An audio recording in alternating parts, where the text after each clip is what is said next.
నమస్తే. ఆంధ్రప్రదేశ్ పీసీసీ అధ్యక్షురాలు వైఎస్ షర్మిలకు కాంగ్రెస్ అధిష్టానం రాజ్యసభ స్థానాన్ని కేటాయించాలని భావిస్తోందా అంటే అవునని అనిపిస్తున్నాయి ప్రస్తుతం చూస్తున్న సంకేతాలు చూస్తే.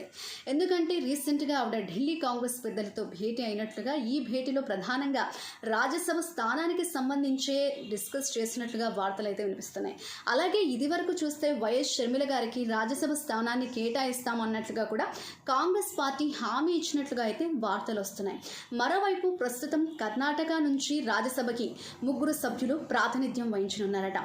ఈ 3 స్థానాల్లో చూస్తే ఒక రాజ్యసభ స్థానాన్ని వైఎస్ షర్మిల గారికి కేటాయించాలని కాంగ్రెస్ పార్టీ యోచిస్తున్నట్లుగా అయితే టాక్ అయితే వినిపిస్తోంది.